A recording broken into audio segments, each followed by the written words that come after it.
Hi everyone, welcome back to Meerkat Musings. I'm your host, Daft Moan, as usual. And, well, really, this is just another random, almost pointless video, I guess. But then the same could be said about writing a blog post at this point as well. It just, random and arguably pointless, but a means to an end, a means to venting a little bit in these strange and uncertain times. And one of the things that I want to vent about a little bit is something which we here in Britain are amazing at venting about, which is the weather. It's been pretty much since the start of June quite overcast, at times quite damp, and that's really starting to piss me off, to be blunt. It's summertime. It's officially British summertime, and yes, British summertime often does end up being quite damp in some respects. But equally, in years past, and more so in recent years, we've actually had some decent weather at summertime. And where has it gone?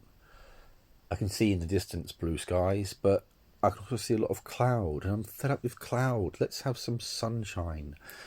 I know I've moaned about this before, but for crying out loud, if there is somebody up there looking over us, and frankly, I know what they're doing right now because there is someone up there I'd want to talk to their manager over the way 2020 has gone.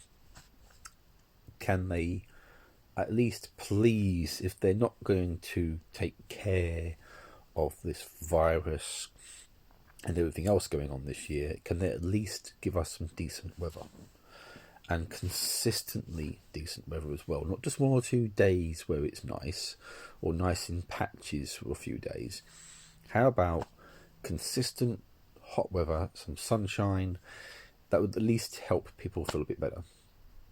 For one thing, it's actually said that sunshine produces vitamin D, which is good for our immune systems. But more importantly, I think it would lift the spirits of the nation if we actually had some proper, decent summer weather. If we're going to be stuck indoors, can we at least be stuck in the garden where we can actually move around a bit more instead of having this? I don't know what this is. Next week's meant to be better, but it needs to get better and stay better. So I am sick and tired of the current set of circumstances weather-wise. Is it stupid to moan about that? I guess so. I guess it is, because we can't really affect it. So it probably is daft, but it's just getting me down. I want to go into the garden. I want to be able to enjoy some summer weather. If I can't go to work, can I at least have that, But it isn't happening at the moment, and it's really, I'm looking at the window now, and the brief fragment of blue sky is now gone. It's cloudy and windy again, and it's just a joke at this point. It really is. Come on.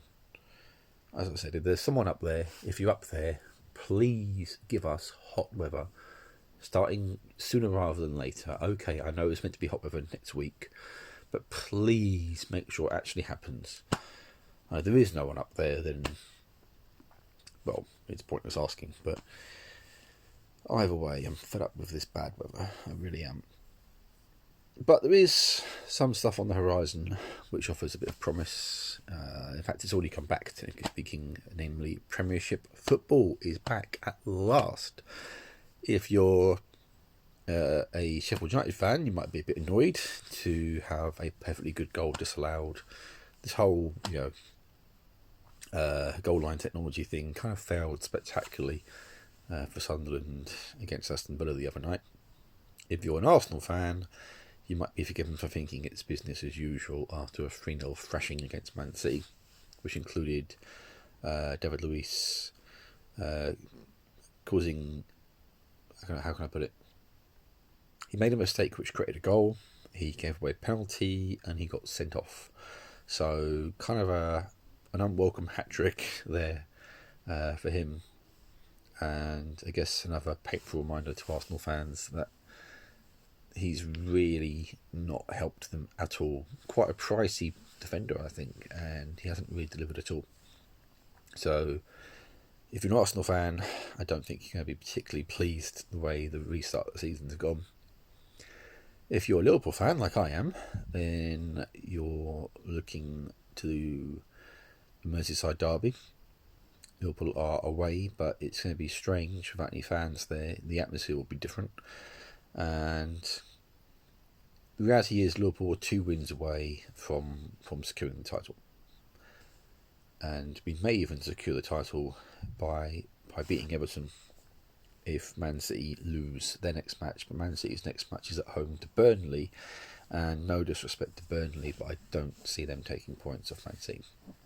So realistically, I think we'd have to look to the game after Everton, and I have no idea who that's against. But realistically, we're going to be champions.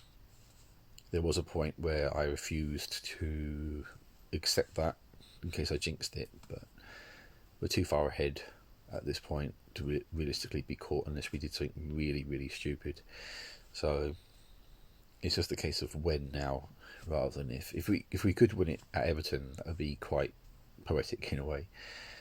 Not to Everton fans, of course, but realistically, it'll be the game after that. Assuming we beat Everton, of course, which is not a given, because Everton will raise their game to play us, even in an empty stadium. They're not going to just want to roll over and let us win. They would love to delay our title celebrations just a little bit longer. So they would gladly love to take points off us. Even just getting a draw from their point of view would be a cause for celebration. Not from my point of view, but from theirs definitely. From my point of view, I just want the job to be done. I don't care how we win. If we win 1-0, it's the same number of points. If we win 7-0, although a bigger win would be nice. I just want the points on the board, in the bank, and we move on to the next game. And we do the same thing there as well.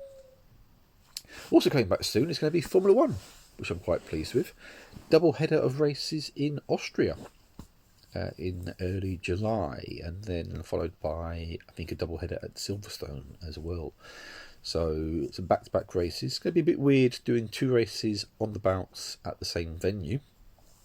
I'm sure the powers that be know what they're doing. They want to get some races underway.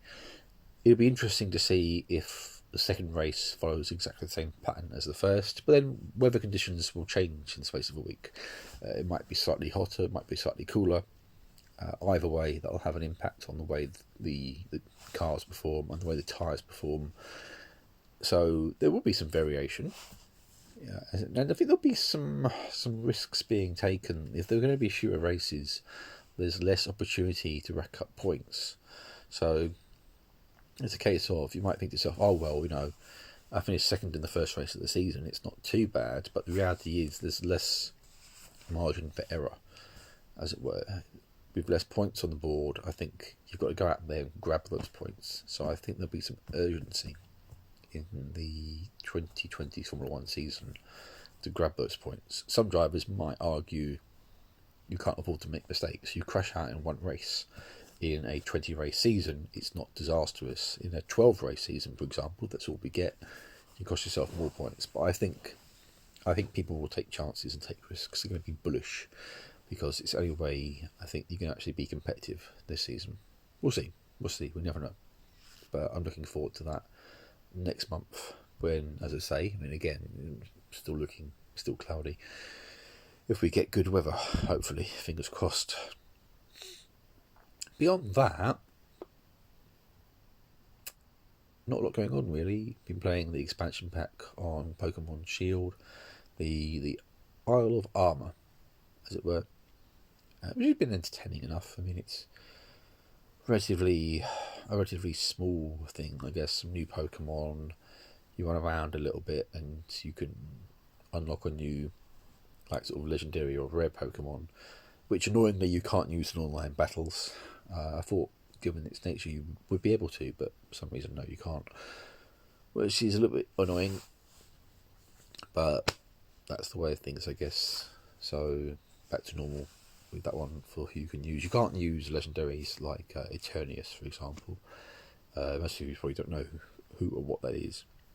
But yeah, there are some Pokemon you can't use in online battles on the Pokemon games, and some you can. I guess to balance the game and make people think about their choices, because otherwise everyone would throw in the same set of Pokemon. Although, to be fair, people do that anyway. But there you go. Anything else? No. That's it, really. Just, as usual, hoping and praying I'll get the message I go back to work soon, but I don't know when it's going to be at this point. I think I mentioned in the last video that August was a possibility, but who knows? I'm blind to that one at the moment. Just sooner rather than later will happen. That's it for now, guys. Take care of each other. Look after yourselves. Talk again soon.